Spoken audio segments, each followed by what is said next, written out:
ലോകത്തിൽ ആദ്യമായാണ് non veg അഥവാ മാംസാഹാരം ഒരു സിറ്റിയിൽ നിരോധിച്ചിരിക്കുന്നത്. അതും വൈവിധ്യങ്ങളുടെ നാടായ നമ്മുടെ സ്വന്തം ഇന്ത്യയിലുള്ള നഗരത്തിലാണ് നിരോധനം. ഗുജറാത്തിലെ ഭാവ്നഗർ ജില്ലയിൽ സ്ഥിതി ചെയ്യുന്ന പാലിതാനയാണ് ആ പ്രദേശം. മാംസത്തിനായി മൃഗങ്ങളെ കൊല്ലുന്നതും മാംസം വിൽക്കുന്നതും കഴിക്കുന്നതും നിയമവിരുദ്ധവും ശിക്ഷാർഹവുമാക്കുന്ന ഈ ചരിത്രപരമായ തീരുമാനമാണ് നഗരത്തിൽ വന്നിരിക്കുന്നത്. ഏകദേശം 250 ഇറച്ചിക്കടകൾ അടച്ചുപൂട്ടണമെന്നാവശ്യപ്പെട്ട് 200ഓളം ജൈന സന്യാസികൾ നടത്തിയ പ്രതിഷേധത്തെ തുടർന്നാണ് ഈ തീരുമാനം. ഈ സുപ്രധാന തീരുമാനം ജൈന മതത്തിന്റെയും അതിന്റെ തത്വങ്ങളുടെയും ശക്തമായ സ്വാധീനത്തെ ഈ മേഖലയിൽ പ്രതിഫലിപ്പിക്കുന്നതാണ് എന്ന് റിപ്പോർട്ടുമുണ്ട്. നഗരങ്ങളിൽ സസ്യേതര ഭക്ഷണം തയ്യാറാക്കുന്നതും പ്രദർശിപ്പിക്കുന്നതും വെജിറ്റേറിയൻ വിഭാഗക്കാരുടെ സംവേദനക്ഷമതയെ വ്രണപ്പെടുത്തുമെന്നും ജനങ്ങളെ, പ്രത്യേകിച്ച് കുട്ടികളെ, ഇത് പ്രതികൂലമായി ബാധിക്കുമെന്നും വാദങ്ങൾ ഉണ്ടായിരുന്നു. നോൺ വെജ് ഭക്ഷണത്തിന് നിരോധനം ഏർപ്പെടുത്തിയത് ഗതാഗത കുരുക്ക് കുറയ്ക്കുന്നതിന് സഹായകമാകുമെന്നാണ് ഗുജറാത്ത് മുഖ്യമന്ത്രി ഭൂപേന്ദ്ര പട്ടേലിന്റെ വാദം.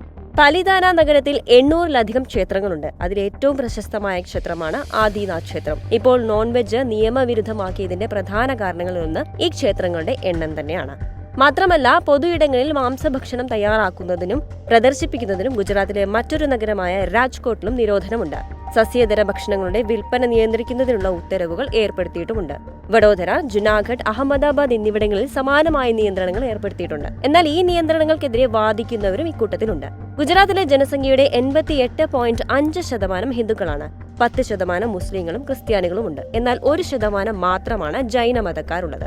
863 ജൈന ക്ഷേത്രങ്ങളുള്ള ശത്രുജ്ഞയ കുന്നിന് പേര് കേട്ടതാണ് പാലിതാന. സസ്യാഹാരത്തോടുള്ള നഗരത്തിന്റെ പ്രതിബദ്ധതയെ അഭിനന്ദിക്കുന്ന കൂടുതൽ ജൈന തീർത്ഥാടകരെയും വിനോദസഞ്ചാരികളെയും നിരോധനം ആകർഷിക്കുമെന്നും പറയപ്പെടുന്നു. സസ്യാധിഷ്ഠിത ഭക്ഷണക്രമം ജനങ്ങളുടെ ആരോഗ്യത്തെ മെച്ചപ്പെടുത്തുമെന്നും മാംസ നിരോധനം മാംസ ഉൽപാദനവുമായി ബന്ധപ്പെട്ട പാരിസ്ഥിതിക ആഘാതം കുറയ്ക്കുമെന്നുമാണ് റിപ്പോർട്ടുള്ളത്.